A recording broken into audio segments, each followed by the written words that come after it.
The morning sun painted golden streaks across the windows of Kensington Palace as Prince William prepared for what would become one of the most emotionally challenging days of his royal duties. The date was marked in his calendar simply as Children's Hospital Visit, but what awaited him there would test every fiber of his composure and reveal the deeply human heart that beats beneath the royal title. Catherine had noticed his unusual quietness over breakfast. After years of marriage, she could read the subtle signs that indicated when William was carrying something heavy on his mind. His coffee sat untouched, growing cold as he stared out at the palace gardens where their own children would soon be playing. "You don't have to carry the world on your shoulders," she had whispered, placing a gentle hand on his arm. But they both knew that sometimes being royal meant exactly that, carrying burdens that others couldn't see or understand. The drive to Great Ormond Street Hospital was unusually silent. William's protection officer, normally chatty about football scores or weekend plans, sensed the prince's mood and kept conversation to essential updates only. The black Range Rover moved through London's busy streets, but William's mind was already at the hospital, thinking about the families he would meet and the stories he would hear. His private secretary had briefed him thoroughly about today's visit. Unlike the usual ceremonial ribbon-cutting or charity gala, this was a private visit, one that had been requested specifically by the hospital's child psychology team. They were dealing with a particularly difficult case, a situation that had left even the most experienced medical professionals searching for ways to bring hope to a desperate family. The case involved 8-year-old Emma Richardson, a bright girl from Manchester whose battle with a rare form of childhood cancer had captured the hearts of everyone at the hospital. What made Emma's situation particularly heart-wrenching wasn't just her illness, but her unwavering belief that meeting a real prince would somehow make everything better. Her mother, Sarah, had initially dismissed it as the innocent fantasy of a sick child, but as Emma's condition worsened, this dream had become her primary source of hope. Dr. Jennifer Mills, the hospital's chief of pediatric oncology, had reached out to the palace through official channels, not really expecting a response. Royal visits to hospitals were common, but private bedside visits for individual patients were extremely rare and typically reserved for the most extraordinary circumstances. When the palace had called back within hours to confirm the prince's availability, Dr. Mills had barely been able to contain her excitement. But William's visit today went beyond Emma's case. The hospital had been dealing with an unprecedented surge of critically ill children, and the staff was struggling with their own emotional fatigue. Nurses who had dedicated their lives to caring for sick children were finding themselves overwhelmed by the constant exposure to suffering and loss. The hospital's administration hoped that a royal visit might provide some much-needed morale boost for their exhausted team. As the Range Rover pulled up to the hospital's main entrance, William could see a small crowd of staff members gathered near the doors. Unlike the usual formal reception committees that greeted him at public events, these were clearly tired medical professionals who had stepped away from their patients for just a few minutes to catch a glimpse of their royal visitor. Dr. Mills approached the car as William's protection officer opened the door. She was a woman in her 50s with kind eyes that had seen too much sadness but still held in remarkable capacity for hope. Her handshake was firm, professional, but William could sense the weight of responsibility she carried for every child under her care. "Your Royal Highness, thank you so much for coming," she said, her voice steady despite the emotion William could hear beneath the surface. "I know how busy your schedule is, and what you're doing today, it means more than I can express." The walk through the hospital corridors was unlike any other William had experienced. Instead of the usual red carpets and carefully orchestrated routes, he found himself walking past royal families dealing with real crises.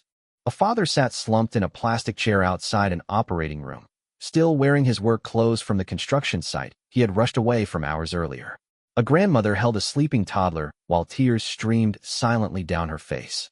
These weren't photo opportunities or scheduled meetings. These were people caught in the most vulnerable moments of their lives. William had always prided himself on his ability to maintain appropriate royal composure during public engagements. Years of training and experience had taught him how to remain professionally empathetic while protecting his own emotional well-being. But something about the raw reality of this place was already beginning to crack through his carefully maintained defenses. "Emma's room is just up ahead," Dr. Mills said quietly as they approached the pediatric oncology ward. "I should warn you, Your Royal Highness, she's quite weak today. The treatments have been particularly difficult this week." Through the glass window of room 247, William caught his first glimpse of Emma Richardson. She was much smaller than he had expected, dwarfed by the hospital bed and the various machines that surrounded her. Her head was covered by a colorful knit cap that her mother had crocheted, and, despite her obvious illness, she was sitting up, carefully arranging a collection of small toys on her bedside table. Sarah Richardson stood beside the bed, smoothing her daughter's blanket with the kind of tender attention that only a mother facing the unthinkable could understand. She looked up as Dr. Mills tapped gently on the door, and William saw in her eyes a mixture of desperate hope and barely contained fear. "Emma," Dr. Mills said softly as they entered the room, "I told you someone very special was coming to see you today." The little girl looked up from her toys, and when she saw William, her face transformed with a joy so pure and unexpected that it nearly took his breath away. This wasn't the practiced excitement he usually saw from children at public events. This was something deeper, more genuine, more heartbreaking in its sincerity. "Are you really a prince?" Emma asked, her voice weak but filled with wonder. William knelt beside her bed, bringing himself down to her eye level, and, for the first time in years of royal engagements, found himself completely uncertain about what to say. All of his training, all of his prepared responses, suddenly seemed inadequate in the face of this little girl's simple question and the profound hope it contained. "Yes," he said finally, his voice softer than usual. "I really am. And I've been very much looking forward to meeting you." What happened next would stay with William for the rest of his life. Emma's face lit up with such genuine happiness that it filled the sterile hospital room with something that felt almost magical. But it wasn't just her joy that moved him. It was the way her mother's shoulders relaxed for the first time in months, the way the nurses in the room seemed to stand a little straighter, the way hope seemed to enter a place where hope had been in desperately short supply.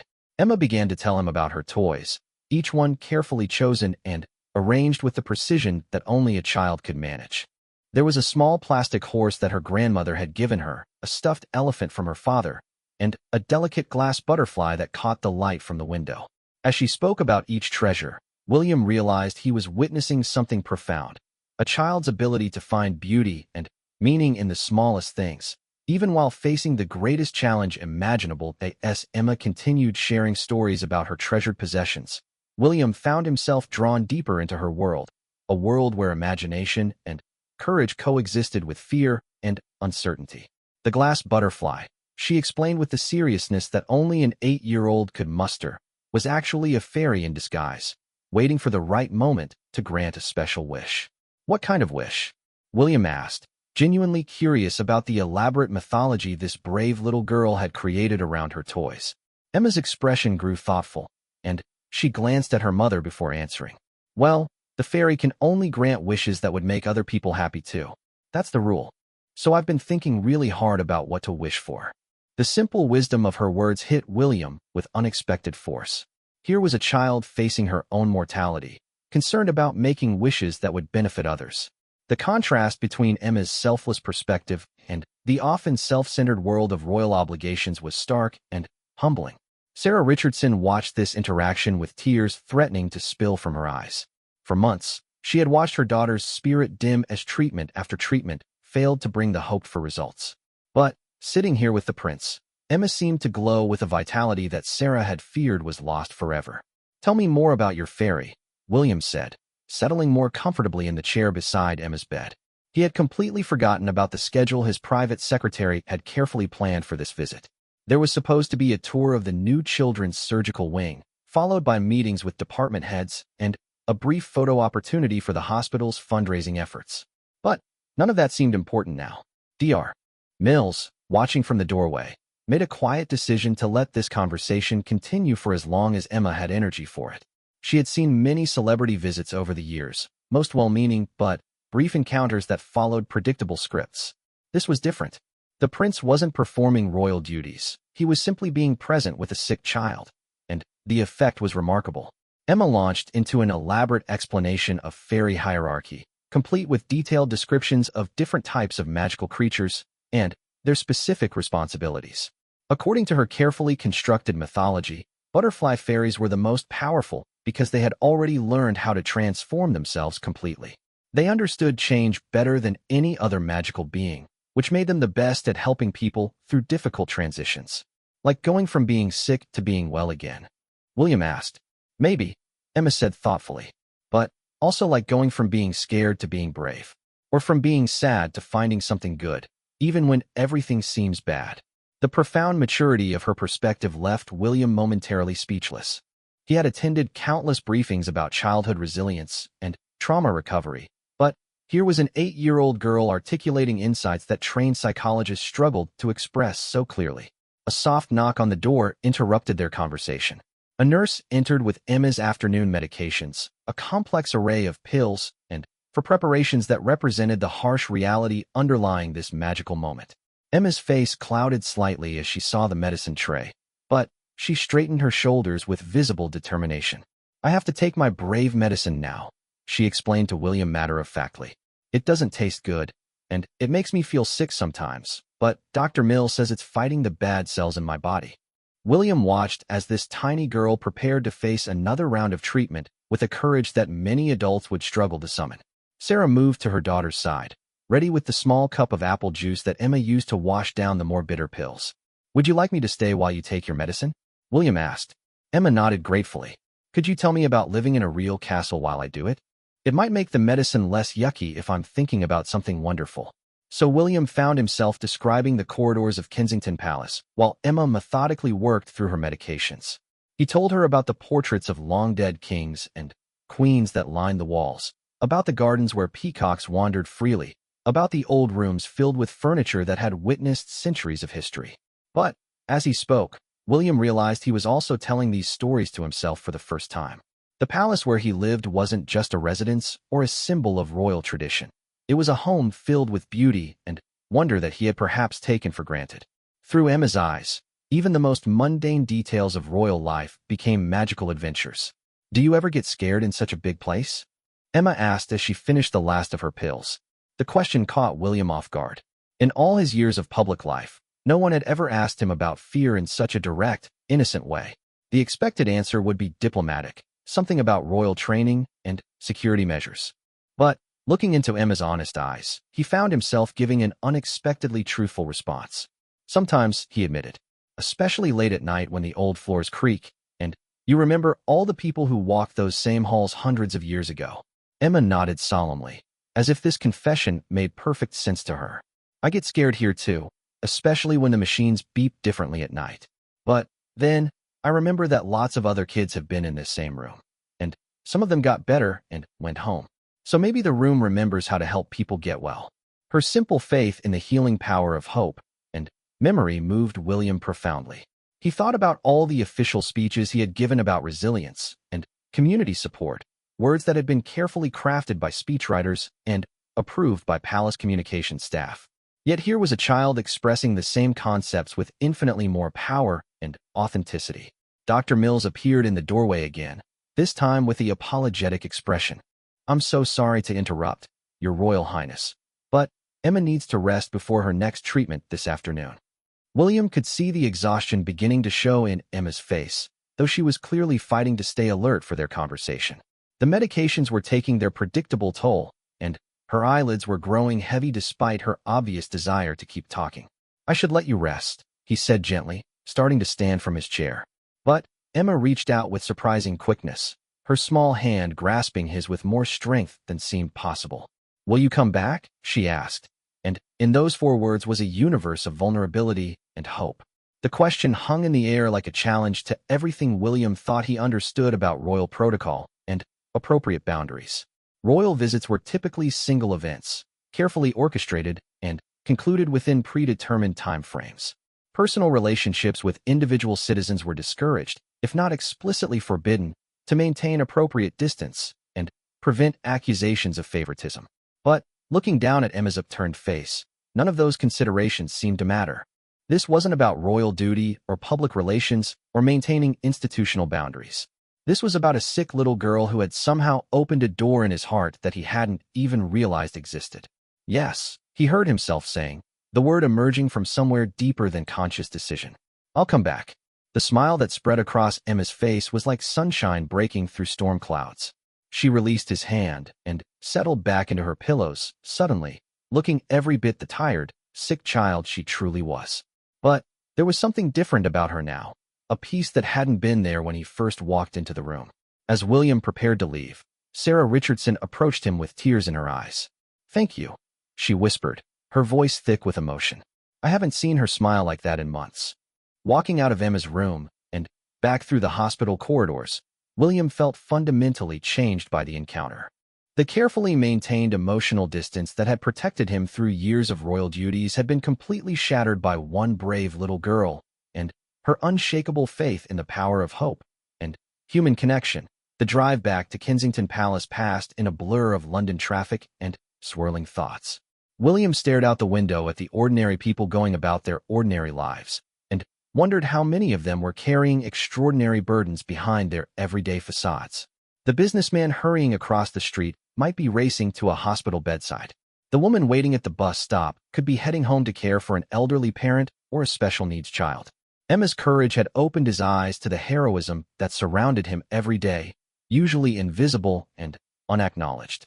His protection officer, sensing the prince's need for quiet reflection, had turned off the radio and maintained respectful silence. But, as they approached the palace gates, William's phone buzzed with the inevitable cascade of messages from his private secretary.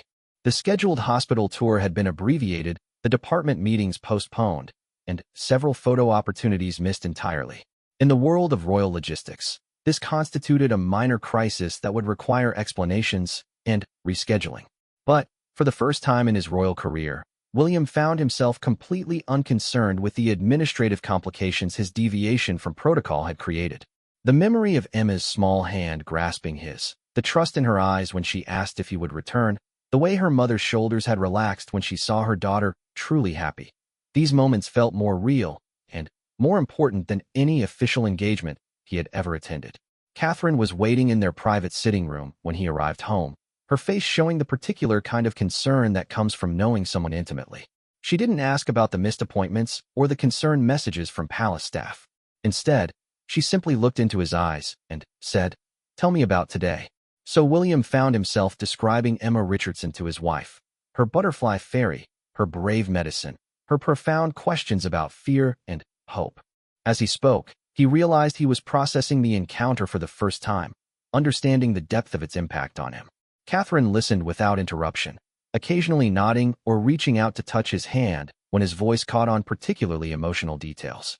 She asked if I would come back, William said finally, the words carrying all the weight of the promise he had made. And I said yes. Catherine was quiet for a long moment, understanding immediately the significance of this commitment. Royal schedules were planned months in advance, with every appearance carefully coordinated with multiple agencies and organizations. Personal visits outside of official duties were virtually unheard of, particularly ongoing relationships with individual citizens. "Then, you'll go back," she said simply, her tone making it clear that she understood this wasn't a choice, but a necessity. "We'll figure out how to make it work." That evening, William found himself in the unusual position of calling his private secretary to request an addition to his schedule rather than trying to accommodate requests from others. The conversation was delicate, requiring explanations about the therapeutic value of ongoing royal engagement with seriously ill children and the potential positive impact on the hospital's fundraising efforts. But, beneath the diplomatic language, everyone involved understood that this was about something more personal and more important than official duties. Dr. Mills received the call from the palace the next morning with a mixture of surprise and gratitude. Royal visits were typically one-time events, and the prospect of ongoing support for Emma and her family was beyond anything she had hoped for. But she was also concerned about the emotional toll such a relationship might take on all involved, particularly if Emma's condition continued to deteriorate. "Your Royal Highness," she said during their conversation, "I need to be honest with you about Emma's prognosis. The treatments aren't responding as well as we had hoped, and we may be looking at some very difficult decisions in the coming weeks." The weight of this information settled heavily on William's shoulders. He had committed to returning to see Emma, but he hadn't fully considered what that might mean if her condition worsened. Royal training had prepared him for many challenging situations, but not for the possibility of forming a genuine emotional connection with someone he might lose. "I understand," he said quietly, "but that doesn't change my commitment to her and her family." The decision to return to the hospital revealed something about William that even he hadn't fully recognized before. Throughout his royal life, he had been trained to care deeply, but maintain appropriate emotional boundaries. His charitable work involved supporting causes and institutions rather than forming personal relationships with individual beneficiaries. But Emma had somehow bypassed all those carefully constructed barriers, reaching something fundamental in his character that responded to authentic human need with authentic human connection. 3 days later, William returned to Great Ormond Street Hospital for his second visit with Emma. This time, there was no official reception committee, no scheduled tour, no media notification. He simply walked through the hospital corridors with Dr. Mills, carrying a small bag that contained a carefully chosen gift, a book about butterflies that he had found in an old bookshop near the palace. Emma was having a difficult day when he arrived. The treatments had left her weaker than before, and she was struggling to maintain the bright energy that had so impressed him during their first meeting. Her mother sat beside the bed, reading quietly, and there was a palpable tension in the room that spoke of difficult conversations and unwelcome news. But when Emma saw William entering her room, her face lit up with the same genuine joy as before. "You came back," she said, her voice weaker than he remembered, but filled with the same wonder that had moved him so deeply. "I promised I would," William replied, settling into the chair beside her bed. "And I brought you something." The butterfly book was a revelation to Emma. Each page contained detailed illustrations of different species, along with information about their life cycles, migration patterns, and survival strategies. But what captured her attention most were the transformation stories, the incredible journey each butterfly made from caterpillar to chrysalis to fully formed adult. "It's like they have to become something completely different to become who they're supposed to be," she observed with startling insight. "Maybe that's what's happening to me too. Maybe I'm in my chrysalis time." The metaphor was so beautiful and so heartbreaking that William found himself struggling to respond. Here was a child facing her own mortality, yet finding in it a parallel to one of nature's most hopeful processes. Her ability to reframe suffering as transformation was teaching him something profound about resilience and the human capacity for meaning-making. They spent the afternoon reading about different butterfly species, with Emma asking detailed questions about their survival strategies and adaptation mechanisms. She was particularly fascinated by the monarch butterfly's multi-generational migration, the way individual butterflies would die during the long journey, but their descendants would somehow remember the route and continue the journey their parents had begun. "So they never get to see the end of the trip," Emma mused. "But they make sure the journey continues anyway." The observation hung in the air between them, laden with implications that neither wanted to address directly. Instead, William found himself talking about legacy and continuity, about how people leave marks on the world that outlast their physical presence. He told her about his grandmother, Queen Elizabeth II, and how her influence continued to shape his understanding of duty and service even after her death. "Maybe that's what courage really is," Emma said thoughtfully. "Not being unafraid, but doing important things even when you're scared, because you know those things will matter even if you're not there to see them." The wisdom of her words struck William with overwhelming force. This 8-year-old girl was articulating truths about life and death that most adults spent lifetimes trying to understand. Her illness had somehow accelerated her emotional and spiritual development, giving her insights that were both heartbreaking and profound. As the afternoon progressed, William noticed subtle changes in Emma's condition. Her breathing seemed more labored, and she tired more easily than during his previous visit. Dr. Mills appeared in the doorway periodically, monitoring the situation with the kind of professional vigilance that suggested increasing concern about Emma's stability. When it came time to leave, Emma once again reached for William's hand. But this time, her grip was noticeably weaker, and her eyes held a new kind of awareness, the look of someone who understands that time might be running short. "Will you remember my butterfly fairy?" she asked. And in the question was an entire conversation about memory and continuity and the ways people live on in the hearts of those who love them. "I'll remember everything about today," William promised, and meant it with every fiber of his being. The call came at 3 o'clock in the morning, piercing through the quiet darkness of Kensington Palace like an alarm that William had been unconsciously dreading. Dr. Mill's voice was gentle but urgent.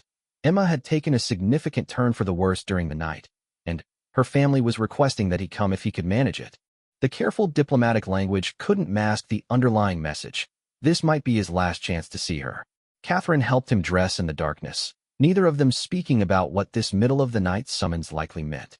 The protection officers were already waiting with the car, their usual professional efficiency tinged with an understanding of the emotional weight of this particular journey.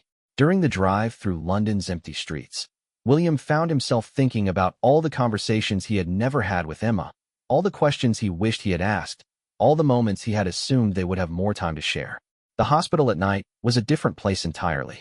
The usual bustle of daytime activity had given way to the hushed urgency of critical care, where every sound seemed amplified, and every footstep carried extra weight.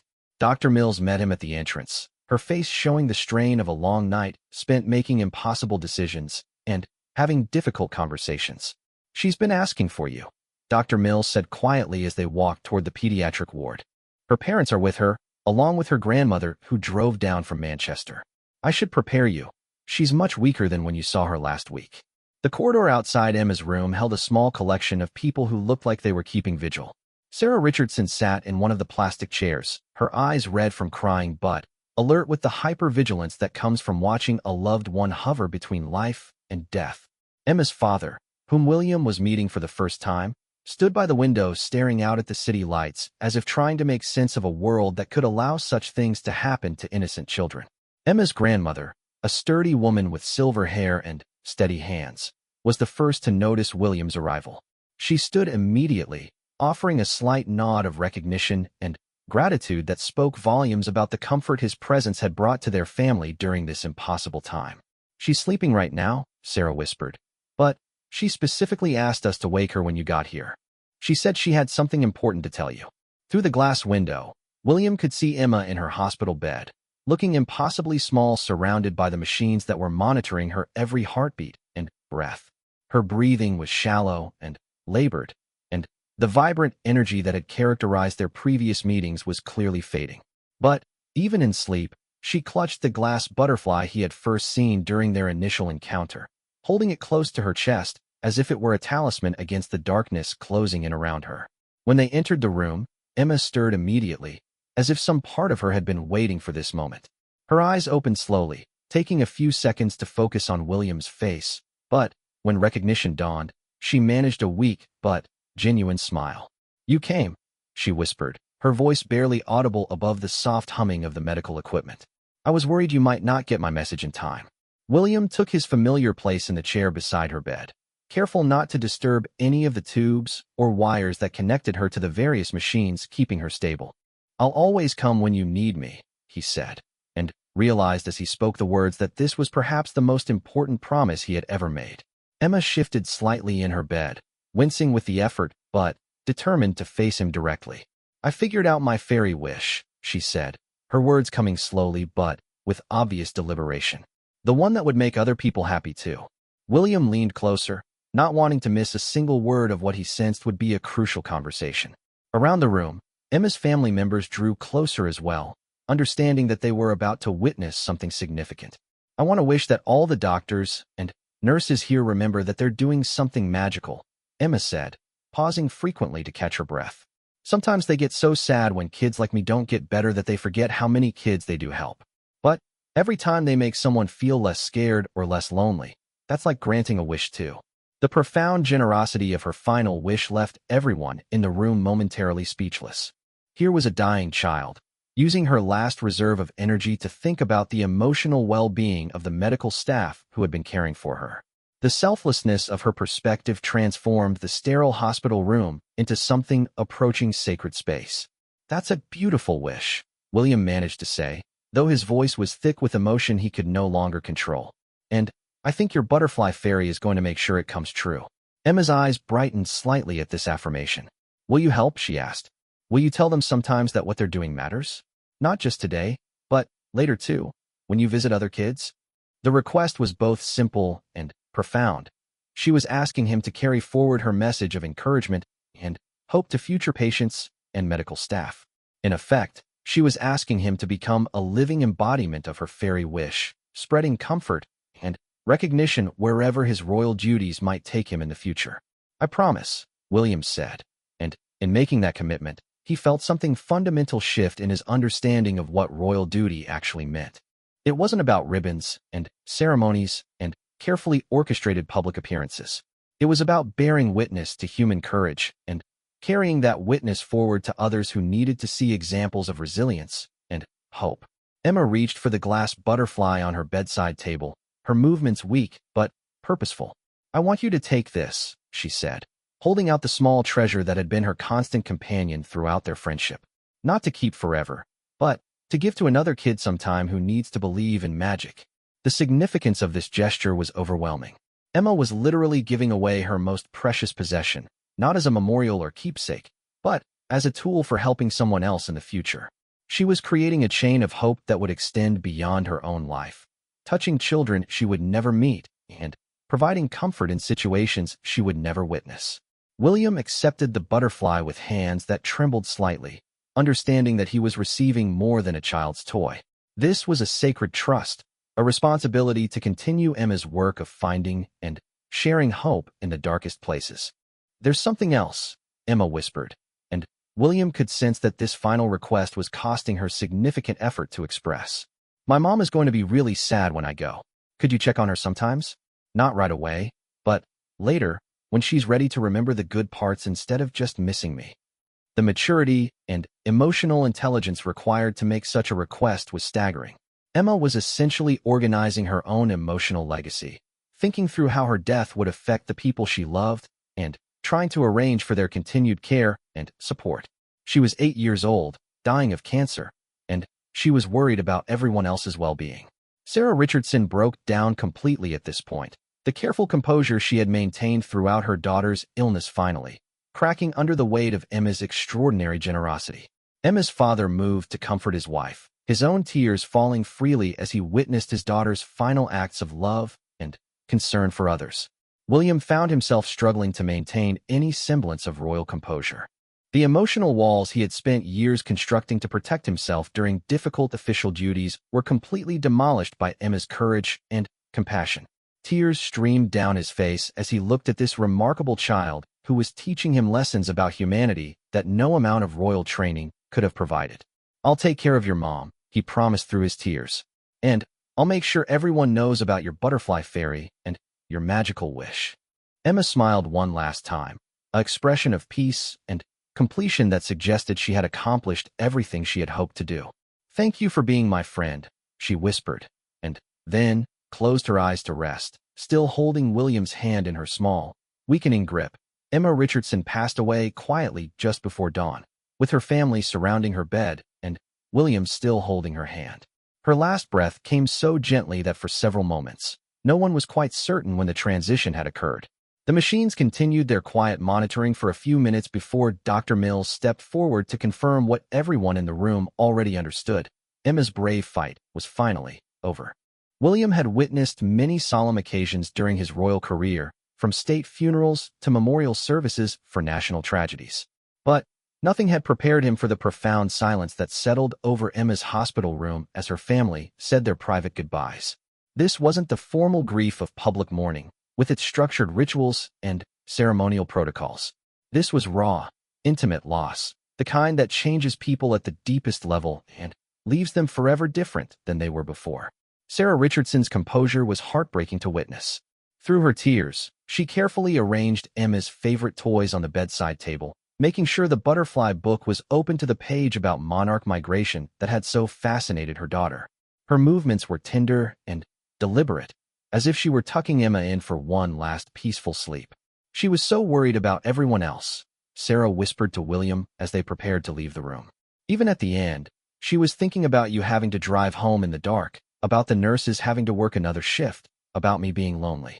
I don't understand how someone so young could be so wise." William found himself unable to respond immediately. The weight of Emma's final requests pressed heavily on his shoulders. The promise to check on her mother, the commitment to share her butterfly fairy with other children, the responsibility to remind medical staff of the magical nature of their work. These weren't casual commitments made to comfort a dying child. They were sacred trusts that would fundamentally reshape how he approached his royal duties for years to come. The drive back to Kensington Palace took place in the strange gray light of early morning, when London exists in the quiet space between night and day.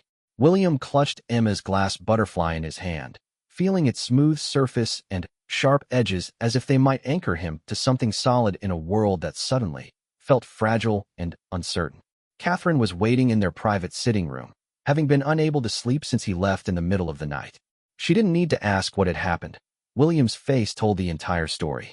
Instead, she simply held him while he wept, understanding that these tears represented more than grief for one brave little girl.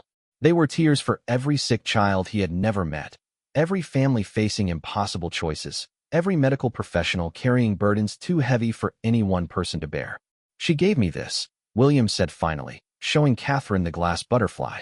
Not to keep, but to give to another child who needs to believe in magic. As he told Catherine about Emma's final hours and the promises he had made, William began to understand that his relationship with Emma had changed him in ways that would extend far beyond grief and memory. Her courage and compassion had opened doors in his heart that he hadn't even known existed, revealing depths of empathy and commitment that would transform every aspect of his royal service. The official announcement of Emma's death was handled quietly and with enormous sensitivity to her family's privacy. There was no media fanfare, no public statements about royal involvement, no attempt to use her story for public relations purposes. At William's specific request, the palace press office simply noted that the prince had been honored to know Emma and her family, and that their strength during a difficult time had been an inspiration to all who witnessed it. But, privately, within the palace walls and in conversations with his closest advisors, William began planning how to honor Emma's memory in meaningful ways. Her fairy wish about helping medical staff remember the magical nature of their work became the foundation for a new initiative focused on supporting healthcare workers dealing with pediatric loss and trauma. Her butterfly became a symbol that William carried with him to future hospital visits, sharing her story of transformation and hope with children facing their own impossible battles. 3 months after Emma's death, William made his first return visit to Great Ormond Street Hospital. Sarah Richardson had given her permission for him to share Emma's story with other patients, understanding that her daughter's wisdom and courage could provide comfort to families walking similar paths. Dr. Mills arranged for him to meet with several children in the oncology ward, each facing their own version of Emma's struggle.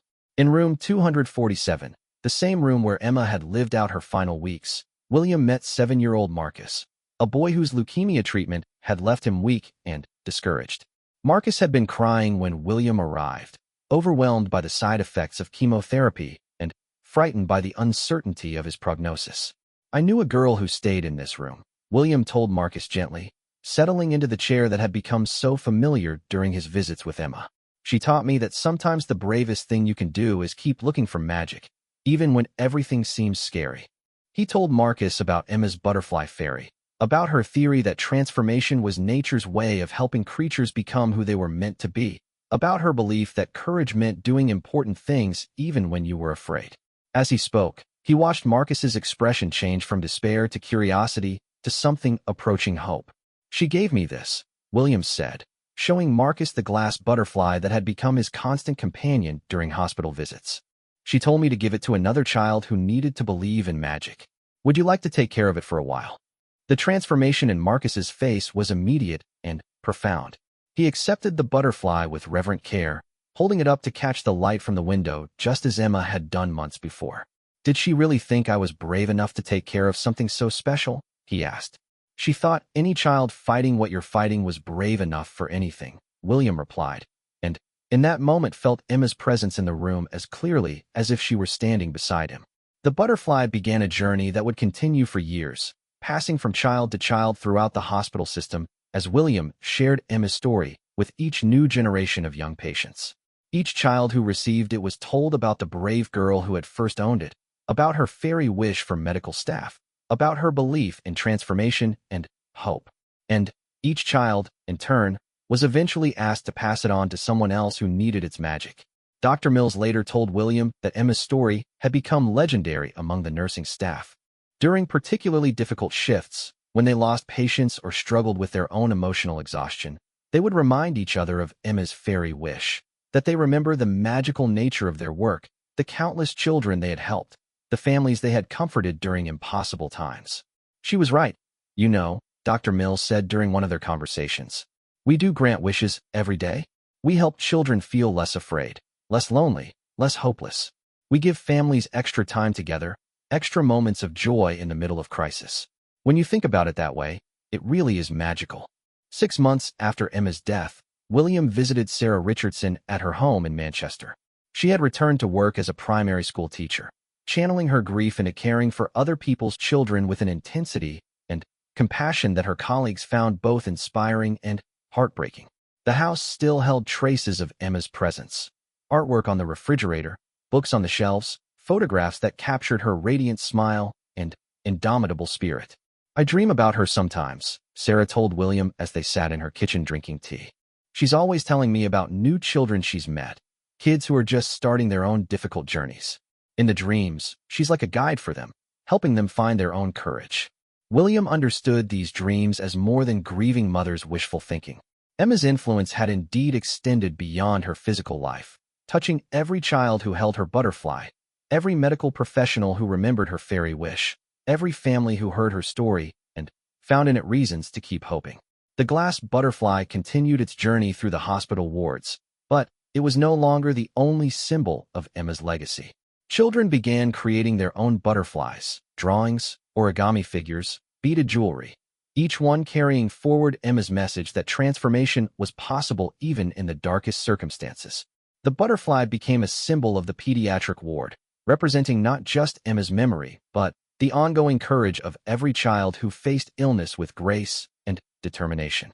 Years later, when William looked back on his friendship with Emma Richardson, he understood that those few weeks had fundamentally changed not just how he approached royal duty, but how he understood the very nature of human connection and service. Emma had taught him that true leadership wasn't about grand gestures or public recognition, but about being present with people in their most vulnerable moments and carrying their wisdom forward to others who needed it.